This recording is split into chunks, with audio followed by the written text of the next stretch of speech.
allege top Obama officials manufactured information related to Russian interference in the 2016 election. Now, Senator, as you are well aware, this actually contradicts a bipartisan Senate intelligence report led by Marco Rubio, which found that Russia did in fact interfere in the election. Do you actually believe that former President Obama committed treason? Well, I think somebody needs to look at what we found.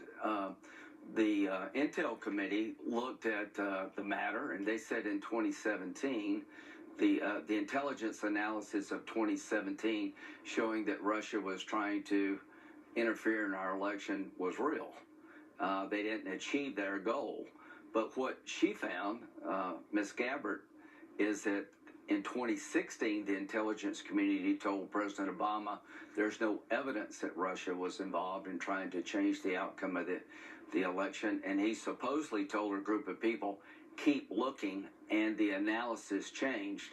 So what we're looking at is what role did Obama play in 2016 to change the narrative that resulted in 2017?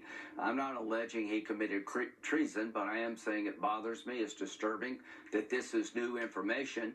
And now you got the number 2 guy at the FBI, Mr. Bongino, saying he's seen things that has changed his life, and I assume now he's referring to Russia. So the best way to handle this is if there is evidence of a crime being committed or suspected evidence of a crime being committed, create a special counsel to look at it. I think that's the best way to go. Okay, let me follow up with you on your calls for a special counsel investigation. As you know, Senator, there was already a Trump-appointed special counsel at the time investigating the origins of the Russia probe. It did not find any evidence of political interference. And Senator, at the time, you agreed with the findings of the intelligence community. I want to play back what you said at the time. Take a look. Yep. The Russians did it. It was the Russians who tried to interfere in our election. Every member of the committee agrees it was the Russians. They didn't change the outcome, but they did release information embarrassing to the Democratic Party. It did affect Hillary Clinton. There's only one person in Washington that I know of that has any doubt about what Russia did in our election, and it's President Trump. Senator, are you now saying that you don't believe that Russia tried to interfere in the 2016 election? Well, what I am saying is that you left a lot out here. It's called the Horowitz Report. It's the Mueller investigation was crooked and rotten to the core. The Washington Post and the New York Times got a Pulitzer Prize for reporting on Trump's campaign's relationship with Russia.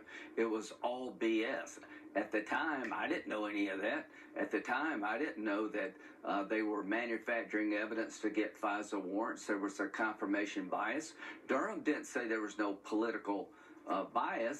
He said quite the opposite. He said every time a FISA warrant was sought in the Mueller world, they got it, and the errors made to get warrants in this space were a lot greater than they were in anything not involving Trump.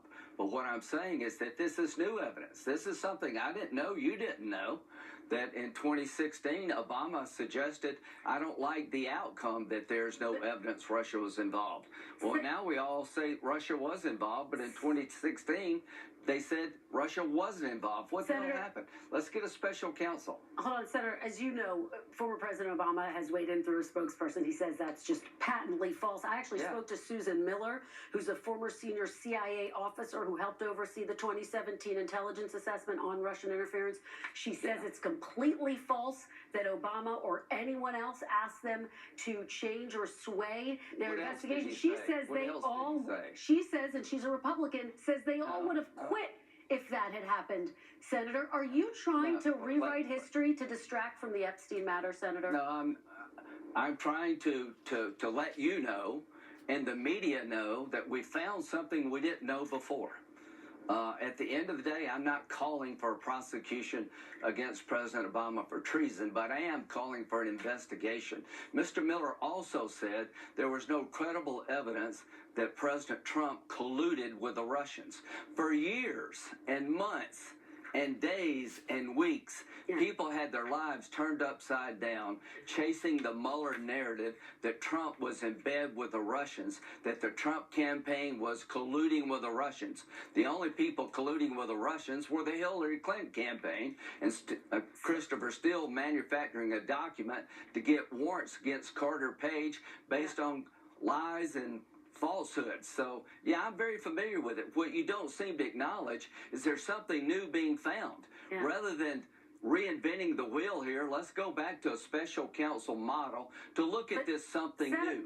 The something new is statements by President Obama.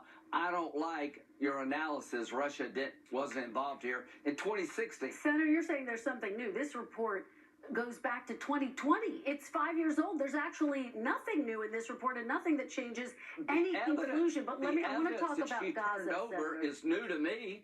Senator, it's new to me. But Senator, you're trying to sweep this stuff under the rug, and that's not right. But Senator, you know that at the time you said you did believe the assessments and the multiple investigations. But let me move on to Gaza. Let's talk about Gaza, Senator, because this is so important. As I just talked about with the House Speaker, the world is just watching this humanitarian crisis unfold. President Trump said he told Prime Minister Netanyahu to, quote, finish the job this week. I know that you are in touch with President Trump. You're in touch with Israeli officials. What are you anticipating is going to happen next? What does finish the job mean, Senator? Well, I talked to Cindy McCain last night. Here's some good news for the people in Gaza. Humanitarian quarters are now going to be open. Israel's going to work with the UN, the World Food Program, to get some food into these people who need it.